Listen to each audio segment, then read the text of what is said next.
Miss Green. As you know, I'm your teacher, your second grade teacher. And I'm so excited, boys and girls, to share with you some things that are going to be happening in our class in the next few weeks.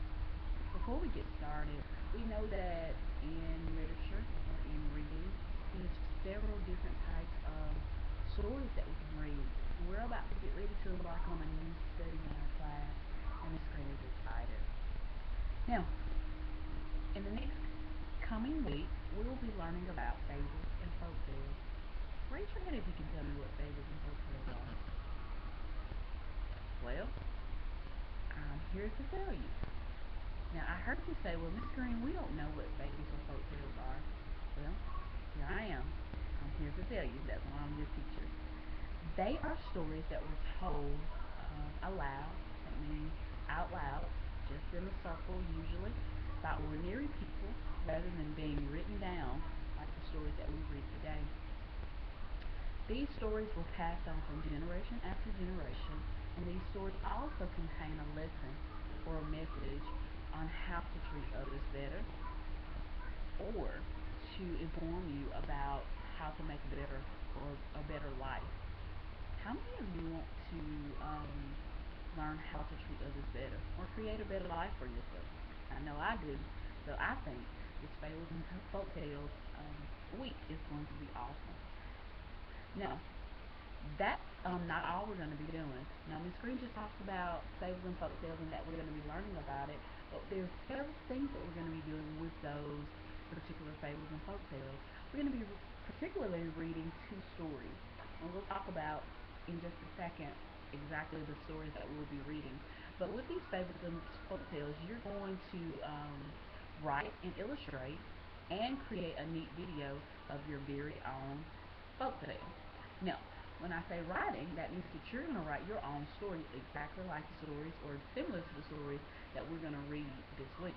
You're also going to illustrate. That means you're going to draw a picture that depicts what's going on or what's happening in your folk tale. And then you're going to create a video. After creating that video, boys and girls, you're going to have the opportunity to place it on a site called Discovery Ed. Now, Discovery Ed is one of those places where you can put a lot of things in and you can create some great things. So you're going to put your video on Discovery Ed along with some words and some things explaining how you went through the process. Now, I know that some of you are saying, Miss Grant, I don't know what fables and folk tales are. I don't understand what they are. It may be very, very difficult for me to do. Well, rest your pretty self from those worries, because just like everything in life, you have to work hard at it, and we'll work slowly at it to make sure that everyone understands what folk tales are. And we're also going to discuss the elements of the folk tale and how sharing those allows everyone to benefit. And that's what we want from the study.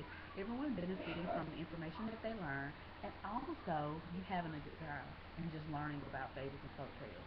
I'm very, very excited. Now, I want to talk to you a little bit more about the sessions that you're going to be actually that are going to be happening in the classroom.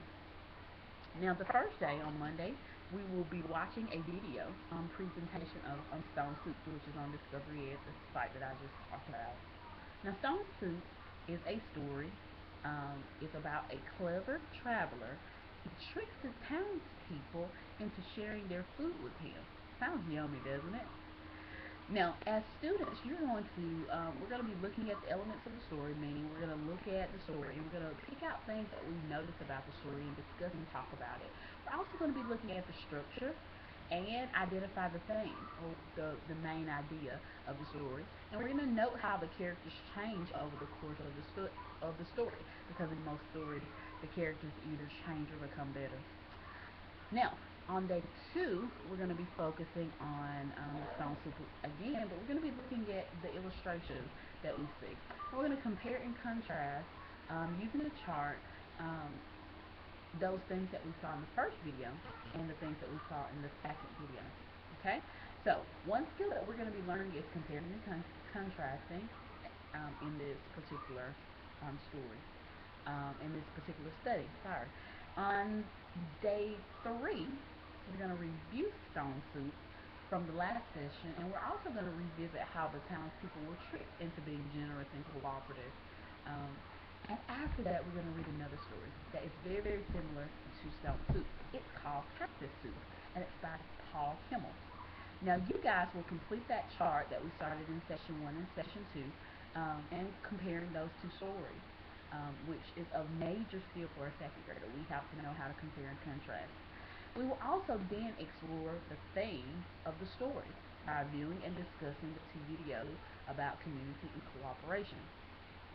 To conclude this session, you guys will put together a recipe for a strong community to share. We're going to discuss some things about how we can make our community strong. And our community is Miss Green's classroom, and how we can make it stronger, and what things can we do, and what things can Miss Green see in the classroom that can help us create a strong community. And of course, you know, there is the final and last session. Now, in the final and last session, we will be reviewing what we've learned. You will then work in groups, small groups, to brainstorm what you're going to write about and what your own folktale is going to be about. After you finish writing and we get through the writing process, we're going to illustrate. Illustrate, remember, means to draw. And then we're going to create that video. And then we're going to add that video to Discovery 8. Now, don't get alarmed. Miss Green gave you a lot of information right there, and I promise you it won't be that bad. And Miss Green will make sure she takes it nice and slow for everybody, okay? Now, after you upload your video to Discovery Ed, then we're completely finished. What you're going to do then is present to the class. Sort of how Miss Green is presenting to you right now. Miss Green got all of her information together. She researched all the things that she's going to do with you guys, and now she's presenting to you. And so that's how you do with the class. We're going to research, and we're going to look at these stories, and we're going to compare and contrast, and then we're also going to take what we've learned and put it into our own. How exciting. Miss Green can't wait. Now, when those videos come, Miss Green is going to be very, very excited, because everyone is going to have a great folk tale to share with the class, and Miss Green is, of course, going to be a happy teacher. Are we ready? I can't wait to see them. See you soon. Bye-bye.